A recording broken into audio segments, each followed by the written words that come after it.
I think there's so much to be said about the outcasts of Nevermore and how their specific powers play a very crucial role in their story that is being told and gives hints as to what their character trajectory could possibly be. Especially the outcasts whose abilities are rooted in mythological characters and beings that we are very familiar with. I mean, you could already tell from the title, but just in case you just saw my face and hit play, or maybe your YouTube is on autoplay and this is currently part of a playlist that is going on as you get some work or chores done. Firstly, thanks for affording me the privilege to keep you company. Secondly, yes, people, today we are talking about Ajax, the loneliness of the Gorgon, and why I think this has doomed him to an end game that would see him forever alone, albeit with a couple of friends in his corner. So this video was birthed from a conversation with a friend. Yes, people, I am a big nerd, as are the friends I surround myself with. It's the only way we've been able to cope with a world that every day seems hell-bent on going to hell in a basket. So, as I was saying, I was having a conversation with a friend who was a bit miffed about the way in which things ended for Ajax in season 2 as it pertained to his previous relationship with Enid.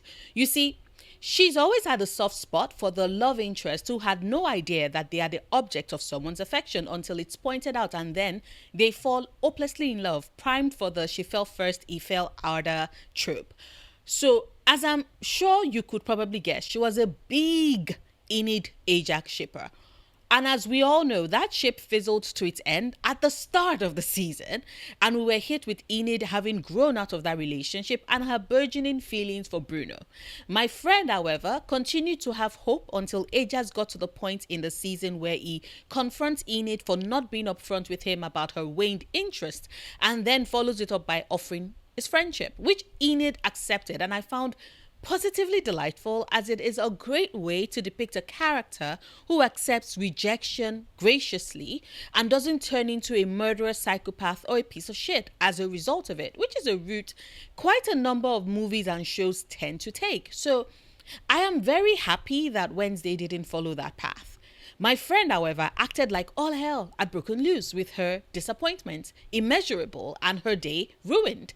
However, while she was mourning what could have been, I couldn't help but point out the fact that Ajax, being a Gorgon, already foreshadowed how that particular relationship was going to end, which, let me tell you, didn't go down well with her, especially because she finally had gotten out of her Enid and Ajax should have been endgame rot and went straight to her Ajax and Bianca could be perfect together phase. What can I say? She's a big shipper. However, I felt a need to point out something that she might have missed, which I think is crucial for helping her manage her expectations, but not just her. Those of you watching as well, whether or not you're a fan of Ajax or really into ships within the show. Because I've always found it fascinating that the outcasts of Nevermore seem to be an eclectic mix of folks with regular powers like, say, Pugsley with his electricity, Wednesday with her visions, Agnes with her invisibility, and a friend who can morph and transform into anyone, and then you have outcasts drawn straight from myth. Sirens and gorgons and werewolves. And then they are the ones who fall somewhere in between, like Tyler's Hyde form. But like I said, I find the diversity of outcasts in Wednesday fascinating, especially the ones connected to myth. Ajax being a Gorgon was something that delighted me the minute we were first introduced to him in season 1. I mean, yes, I know. He was the one with the big mouth, trying to warn Enid about Wednesday, unaware that she had already met her new roommate and that Wednesday was right there. But at the same time, when we were introduced to the character, I found myself watching every scene he showed up in. Because you see, I have always been fascinated by Gorgons. I was the 9-year-old in my school library poring over every single account of Greek and Roman mythology I could get my hands on. And the Gorgon is a being that is present in both. Specifically the Gorgon Medusa, who is the most popular as she's the one who is connected to the story of Perseus, who was sent to retrieve her head on orders of Polydectes. However, Medusa's origins in the Greek myth is vastly different from Ovid's Metamorphoses, which is the Roman account, wherein in the Greek myth, Medusa is one of three Gorgon sisters, except that she's the only one of the three that is mortal, hence why she's the one designated to be killed. In the Roman myth, however, she is the beautiful priestess of Minerva and was transformed into a Gorgon by the goddess after she was defiled in Minerva's temple by Neptune. He raped her, you all. Of course, people tend to conflate the myth, hence why they say Athena instead of Minerva and Poseidon instead of Neptune. But they are different gods and cultures. And there is also the bit where Ovid was pissed that he was kicked out of Athens and was rumored to have twisted the myth in that particular way in order to spite the Athenians, because Minerva and Neptune were the patron gods of Athens at the time. It has everything to do with Minerva or Athena giving Athens the olive tree and Neptune or Poseidon gifting them horses in a fight to decide which god would gain the territory that is Athens, and the people had to be the one to decide based off of which gift they preferred. It's Athens because Athena won. Sorry, I can go on and on in case you couldn't tell. I am a mythology nerd. Actually, I'm a nerd, period. But anyway, back to the main point, and my apologies for the diversions. But whether we are looking at the Greek Medusa or the Roman Medusa, the case is still the same. Her story is one that is deeply entrenched in the loneliness that is a result of her very own abilities, causing everyone who comes in contact with her, who can offer her love or companionship, friendship or enmity, everyone, once subject to her gaze, turned to stone. Without exception.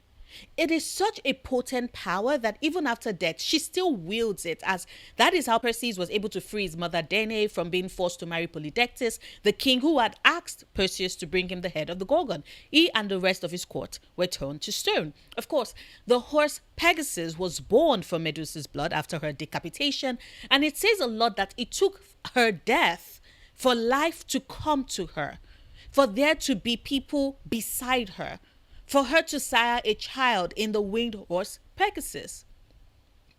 And when you consider that that is Medusa's fate, that forever there would be that divide, whether it is her being alone in the Roman myth where she is the only one of her kind, and how something like that isolates you in addition to the punishment that is the change and the forced separation from the goddess you serve, or it's Medusa from Greek mythology who, although has her sisters, is still separated from them due to that pesky mortality that means she can't exist in the same plane as they can, and that also means that in death she would be forever separated from them because unlike her, they cannot die. No matter who is telling the myth of the Gorgon, her existence is one where she is doomed to be forever alone. And if we apply that to Ajax, I can see that being where Tim Burton decides to possibly take his character. This boy who does have a bleeding heart, but like the other Gorgons, has learned to not expect much from others with regards romance, to the point that it takes Enid actually coming to tell him straight out that she has been flirting with him all along for him to realize that she likes him that way. And yet that relationship doesn't pan out either. And whilst I can see why some Wednesday viewers could possibly look at his interactions with Bianca in season 2, how he's the only one of their classmates who learns her secret about her trying to keep her mother safe, who goes above and beyond to be there with her as together they try and protect Gabrielle until Barry Dort, the piece of shit, shows up to nab her in order to further blackmail Bianca into doing his bidding. Whilst I can see the clear chemistry present between Ajax and Bianca, it still leaves me a bit worried. Because he is a Gorgon. And if there's anything Wednesday as a show has revealed, it is the fact that the Gorgons are not immune to their own powers. A glance at a mirror would turn Ajax into stone temporarily until his power wanes. But if they aren't immune to their Gorgon blood, then I don't see them avoiding their Gorgon fate either. If we follow through with the mythology of it, the Gorgon is a being that is destined to be forever alone, to always have companionship just out of reach, something that they are desperate for, but circumstances and situation and fate itself keeps them from being able to cross that divide. It is a tragedy, the loneliness of the Gorgon, and I see it applying to Ajax, not that he would not have friends. Of course he would. There's Bianca, there's Enid, there's Wednesday, there's the Nightshades, but romantic love? If we are following through with the theme inherent with the choice to make him a Gorgon, that forever isn't something that is in the cards for him. But then Wednesday might surprise me, and Ajax could get to walk away into the sunset with Bianca. And then I will look back at this video and laugh at the fact that I was reading way too much into it. But I am curious if you could possibly see the point I am trying to make and if it makes any sense to you. Please let me know in the comments, or you can just tell me that you think my case is hot shit. That is fine as well. Like this video if you've watched this far and haven't done so yet. Share this if you want to support me on Patreon if you can. If you can't, however, do consider checking out my other channels. One of them is my gaming channel and the other holds my ASMR content, which I know I haven't posted in a while on it, but I am preparing the next video and it is a mythology doozy. So if that sounds like it might be your cup of tea, I will have the links of both channels in the description bar. Whichever the case may be, however, I will see you tomorrow with a new video. Until then, do remember, obsessing over the things you love, perfectly valid coping mechanism.